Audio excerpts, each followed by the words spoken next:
Hey, it's Keith here with Ask DADventure Disney episode number 18. I'm so excited you guys are back. But if you're new to the channel, I hope that you subscribe and hit that notification bell so every time we do a new video, you're the first to know. You can come and check it out and I'd really appreciate that. Let's get on to this week's question. This week, episode 18, I got an email from Bunky, which I think is one of the coolest names I've received so far. So Bunky wanted to know, with all these things that we planned and things that we did and the things that we missed because we didn't get a chance to do it, what are the things that we planned not to do? I think that's a fantastic question, Bunky, and I'm excited about it. So what did we plan not to do? I love it. So there's 5 things that I can think of off the top of my head to answer your question, Bunky, and let's go ahead and let's talk about those things.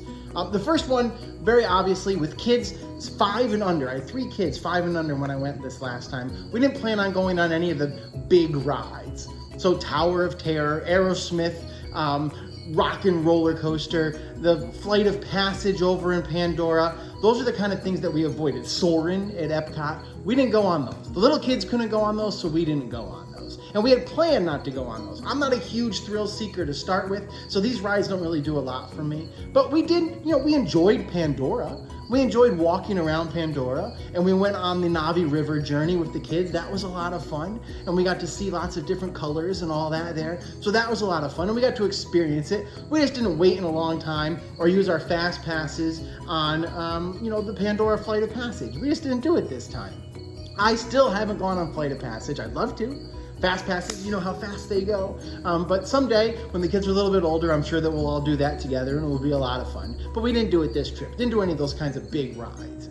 Another ride that isn't really a thrill ride, but one that we chose not to go on, was Spaceship Earth. Now, we all love Spaceship Earth. We love the different things that you can see as you're going through it. We love all the different t-shirts that you can buy to support Spaceship Earth, and we love that it reopened after it looked like they were going to close it and change the whole thing, and now it's back reopened the way we've always known it, because it's a long ride in the dark, and a lot of it is backwards, and I wasn't too sure that my 5, 3, and 1-year-old were gonna dig this. So there's nowhere to go. You're stuck in this really long ride. It seems long for these little kids, in the dark, going backwards through all these things that they don't really care about, the history of the earth, history of communication. So I didn't go on this ride. It wasn't something that we tried to think of. We didn't really do many rides at Epcot. We did the Frozen ride. We did Figment. The kids really kind of enjoyed Figment a lot. We went on that, which was a lot of fun. We went on the Land ride, of course, but we didn't spend a lot of time when rides came to it at Epcot. We ate a lot at Epcot because it was the Food and Wine Festival, but we didn't go on a lot of rides, and one of them we did not go on was Spaceship Earth. Even though I love that ride, I hope it's still the same forever so we can see it, but if it changes, I'll be there to see it too. That'll be fine with me. We also didn't put emphasis on fireworks.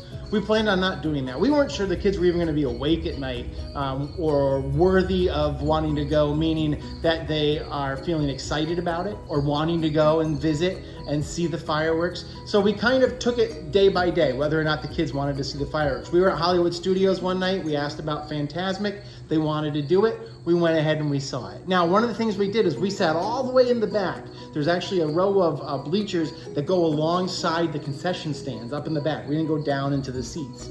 And we sat there, and about 10 minutes before it was over, as soon as the riverboat starts going by and they could see all their characters, we up and left, got our stroller out of the stroller parking chaos, and headed for the Skyliners to get back.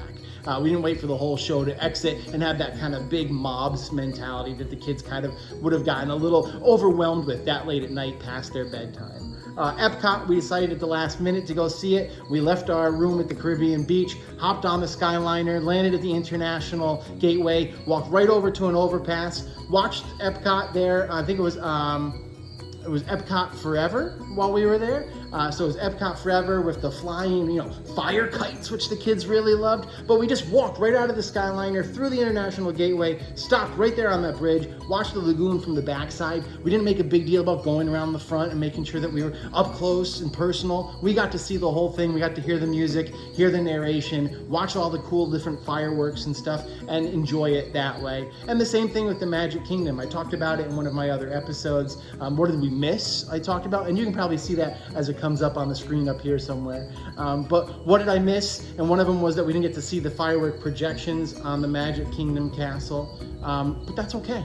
We saw it from the side. The kids enjoyed it. And we went right ahead and we got on some rides as soon as it was over. We didn't have to worry about the mob chaos. So we didn't put an emphasis on fireworks, but we got to see a lot of the fireworks anyway from a different angle, so to speak, which was actually pretty cool. Number 4, the fourth thing that we didn't do, and it was actually the very first episode of Ask DADventure Disney, is we did not do the Disney dining plan. And this was on purpose. Disney dining plan was great when my wife and I went, and we went on our honeymoon. And you can read all about this. I'll put a link up here on our YouTube channel to our video, that first video about it. We went on our honeymoon. It was fantastic. You got an appetizer, you got a meal, you got a dessert, and we could buy a drink. Now it's changed that you get your meal and a dessert and a drink. No appetizers, which are the best part of a meal. Let's be serious. Hors d'oeuvres, appetizers, those are the best parts of any meal, right? Hit the comments, tell me, are you an appetizer, an entree, or a dessert? Hit the comments, let me know. But either way, we would have had to pay for an appetizer, and we don't drink. We were little kids. We have 3 little kids. We weren't going to drink every night and got our money's worth for that. And this is the worst part. Kids, if they're there, they have to have the Disney dining plan. If they're over 3 years old, 3 or over, they have to have the Disney dining plan. No kid is going to eat enough to make it worth it, first of all. Secondly, kids have to choose from a kids menu if there's one present in any restaurant. And I'll tell you that the majority of the restaurants have a kids specific menu, and they're all chicken tenders, macaroni and cheese, burger, peanut butter and jelly sandwich, no matter where you are. The kids don't get to experience the flavors and the taste that we all love about Disney dining, which really upset me. So I said no to the Disney dining plan. We snacked our way through the parks every single day for 5 days. We were there for the Epcot Food and Wine Festival, like I said. So it was all about being able to try all these things. My kids got to try a million different things, which was a lot of fun, and not having to stick to chicken fingers, macaroni and cheese. Now your kids may love chicken fingers, macaroni and cheese for 5 straight days for every meal. My kids, we couldn't do it. There was no way. So the Disney dining plan was not a priority for ours. We cut it out. The 5th thing that we chose not to do wasn't actually in the parks. It wasn't anything to do with the food. It had everything to do with the season. We chose not to go during summer or any kind of school vacation. Our older son was in kindergarten, but we decided to pull him out. We pulled him out for the week, and we went in November, the week before Thanksgiving, which was fantastic. Low crowds, which was really, really cool. The temperatures were perfect. It was warm enough into the 80s that you'd want to go swimming when we would leave the parks during the heat of the day. We'd go back to the resort and we'd swim, which was really cool. But at night, it wasn't so hot that you couldn't sleep. You weren't dying of sweat and needing water and melting in the streets as you were going through the town, because it was November. And everything was Christmassy, which was so special. I absolutely adore Christmas at Disney World. And what about you? Do you adore Christmas? Hit the comments. Are you more of a summer person, Halloween person, or Christmas time at Disney World? Let me know. I'm curious to know that too. But those are the 5 things that I chose purposely to miss on this trip. And I really appreciate the question. So Bunky, thank you. Thank you for sending that in. I hope that you guys send in your questions. I'm starting to run out, seriously, and I'm getting really stressed about that. So I'm almost at 20. This is episode 18. Let's get some more questions in here. You can get it very easily to us. Are you an emailer? Me too. DADventureDisney@gmail.com. Write your email, get it right off to me, and we'll be able to correspond, and I'll get your question, and we'll answer it right here in an Ask Dadventure question. If you want to go ahead and get me on social media, slide into my DMs or send me a personal message. I'm on Facebook and Instagram at DADventureDisney, and always look for the hashtag Ask DADventureDisney.